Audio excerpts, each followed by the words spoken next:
A maçonaria está impregnada na cultura brasileira há mais de um século. Alguns de seus membros são e foram personalidades famosas em nosso país, com alguns até ascendendo a poderosos cargos políticos. Na verdade, essa fraternidade está presente em todo o globo há muito tempo. Ela se diz uma organização ética, moral e respeitosa. Seu entendimento consiste em saber que o mundo é governado por Gadu, um nome que vem da sigla o grande arquiteto do universo. Mas o que a Bíblia diz sobre a maçonaria? Será que essa prática é aceita pelas igrejas? Vamos descobrir ao olharmos além da Bíblia.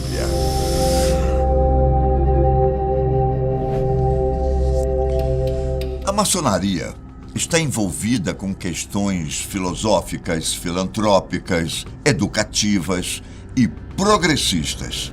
A fraternidade tem várias crenças espirituais e rituais, mas os maçons dizem que sua irmandade não é uma religião. Seus princípios pregam liberdade, igualdade e fraternidade. Os membros buscam a verdade, a moral e a prática das virtudes. Para entrar na organização, você precisa ser do gênero masculino. Existem comunidades femininas, mas não são tradicionalmente reconhecidas. O homem, para entrar, precisa ter bons costumes, consciência de sua pátria, de seus semelhantes e de si mesmo. Sua profissão precisa ser legal e permitir o provento tanto de sua família como de sua participação na instituição. Apesar da maçonaria não se denominar como uma religião, é preciso acreditar em uma divindade suprema para se tornar membro. Não há uma outra religião de pré-requisito, mas a pessoa não pode ser completamente cética. Os maçons se reúnem em templos, oficinas ou lojas de forma periódica. Lá, realizam cerimônias ritualísticas. O rito escocês retificado, o rito escocês antigo e aceito e o rito de York são algumas dessas cerimônias. Existe também uma hierarquia inerente à organização. O cargo do membro pode ascender como secretário e até grão-mestre, considerado o mais alto. Apesar da fama de sociedade secreta, a maçonaria está mais para uma organização discreta. Isso porque sua existência não é segredo e não é proibido comentar sobre a maçonaria. No entanto, várias das características da Irmandade são guardadas de maneira sigilosa pelos membros. O interessante é que o grupo começou com uma fraternidade de pedreiros na Idade Média.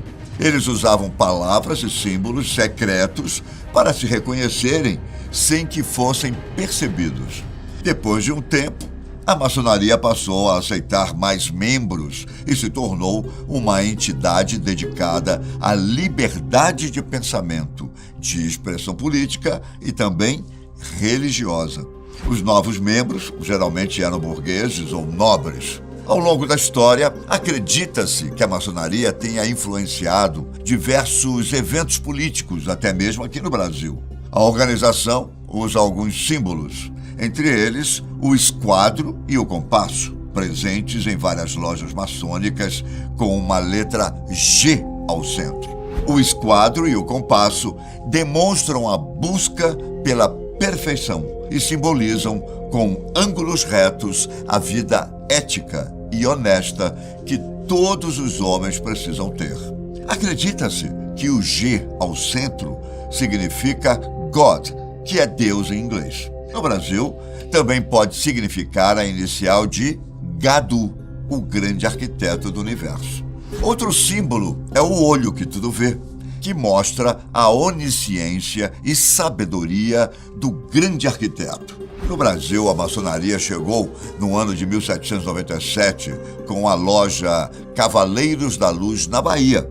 A Irmandade se espalhou e nomes grandes da nossa história foram maçons, como o próprio imperador Dom Pedro I, José Bonifácio, Duque de Caxias, Deodoro da Fonseca e Rui Barbosa.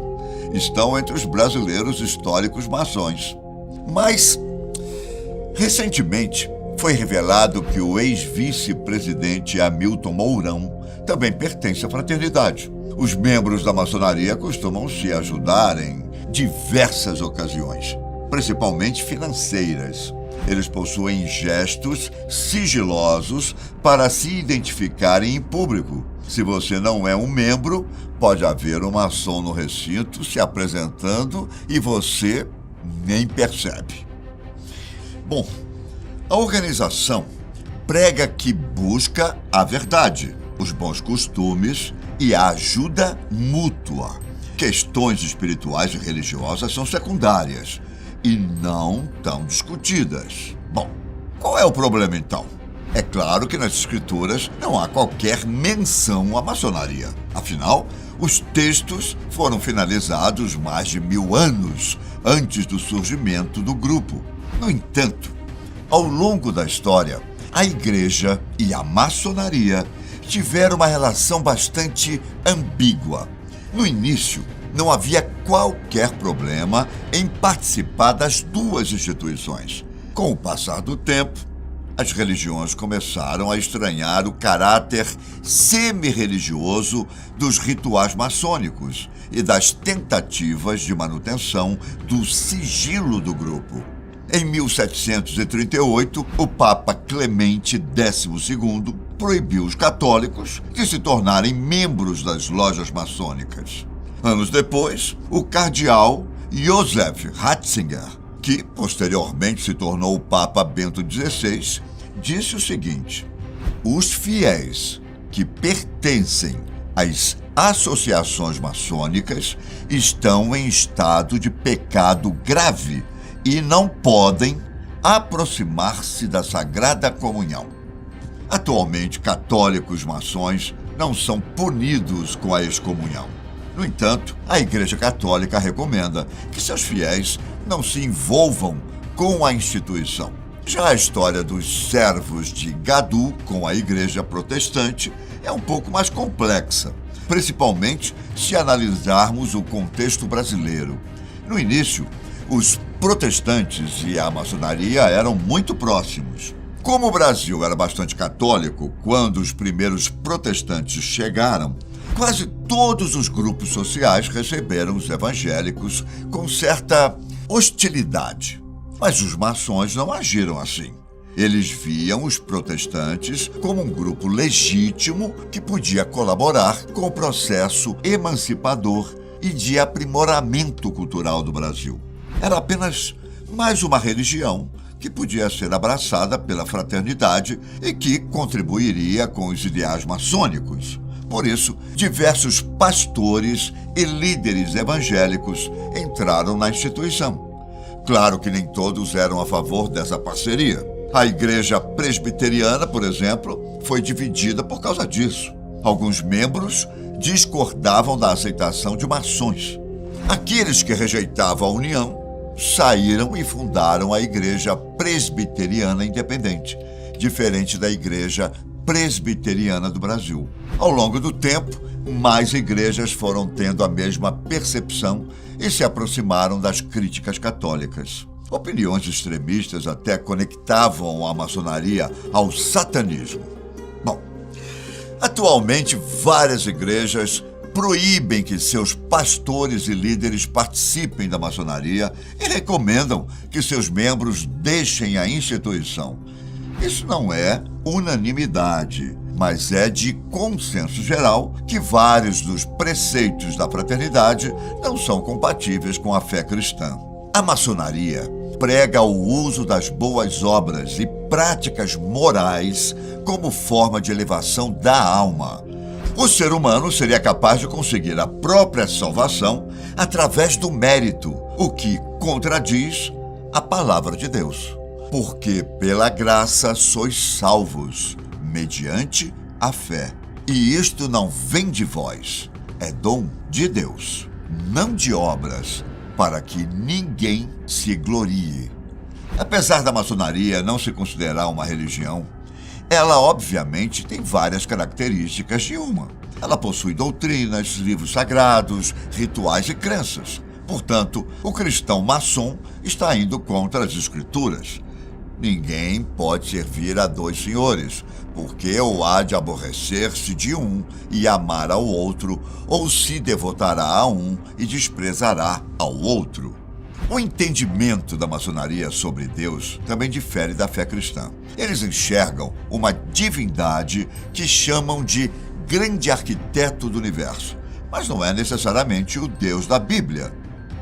Ou será que é? Bom, para eles, todos os deuses de todas as religiões são essa mesma divindade. Aqui no Brasil, os rituais acontecem com uma Bíblia aberta. Em outras situações, o mesmo rito pode ocorrer com um livro do Alcorão. Esse sincretismo não é bem visto pelas igrejas, de forma que a veneração a Gadu pode se encaixar como idolatria. Com todas essas diferenças, como ainda podem existir cristãos maçons? A verdade é que a ignorância pode gerar esses casos.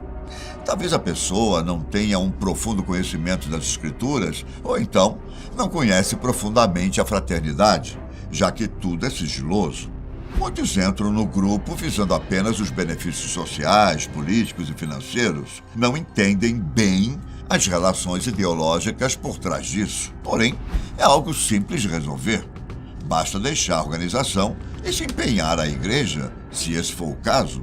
Como está escrito na Epístola de João, se confessarmos os nossos pecados, Ele é fiel e justo para perdoar os nossos pecados e nos purificar de toda injustiça.